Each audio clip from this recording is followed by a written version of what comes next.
Yeah, it's another walking video, but it's a story time walking video, guys.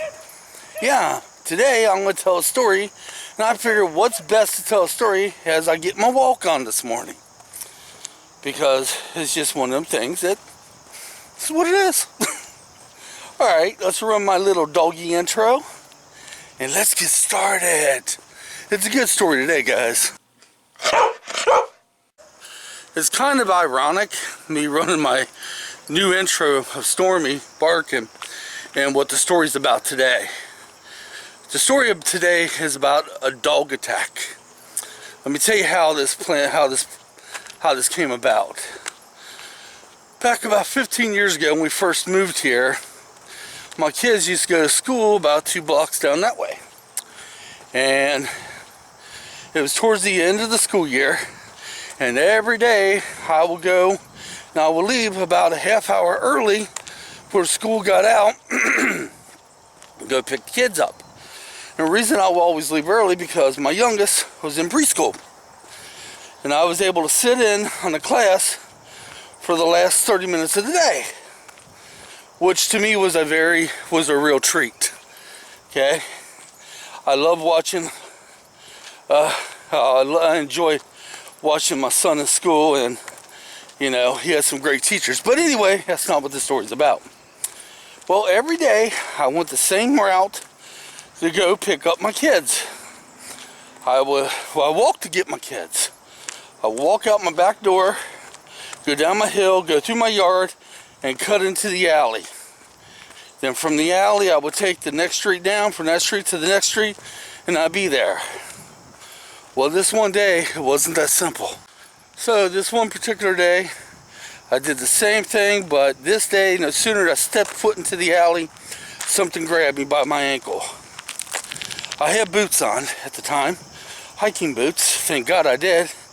And no sooner it grabbed me, it took me to the ground. Then I noticed what it was. It was a big brown dog. Okay. No sooner it took me, yeah, you hear my dog barking. She's with Angie in the car because she was acting like she was getting tired. But no sooner it took me to the ground, it jumped from my foot up and tried to bite me in my neck. I had to hold the dog off with my hands up like this, both hands on its neck, tried to keep its teeth from going in my throat. Now this seemed like this went on for a lifetime. Technically it only went on for a few minutes or a few seconds. And next thing I know is I felt water hit me and the dog immediately jumped off me, and I felt somebody grab my arm and dragging me into a garage. Now, what happened was my neighbor, we're going to call him the garage neighbor. He's not with us anymore. He passed away a couple years ago. Sad to say, but he was out there in his garage washing down some tables in his garage. And that's how he so happened to have the bucket of water. And he seen what happened, and immediately threw that bucket of water. It was kind of warm water on the dog, and of course me too. And it was enough to scare the dog off me, or get the dog off me, where he drugged me in the garage, and we closed the door and waited till the dog was out of the area. Well, you can imagine I was very shook up, and I thanked the neighbor time and time again. I did know the guy, and we couldn't figure out why in the world the dog would do that. So about maybe after 10 minutes, 15 minutes later, I walked out of the garage cautiously and walked down to the school. Thank God I didn't see the dog. Well, when I got to the school, I got to thinking, oh man, I'm going to have to report this. I have no choice because these school kids are getting ready to be released, and that dog's still out there, and that dog tried to attack me. What's going to happen if it gets a hold of these school kids? So with some help from a teacher, was able to get a hold of dog control, animal control, and they asked me what the description of the dog was. I said, I have no clue. It had short brown hair and very big teeth, because that's all I could see. And the dog smelled too. Dog had horrible odor to it. I mean, it seriously had a bad odor. It was really horrible, and it had white stuff kind of coming out of its mouth, like maybe the dog was thirsty or something. That's what I thought. And it stunk so bad. Now, like I told the animal control, it was a big brown dog, and all I could see was his teeth.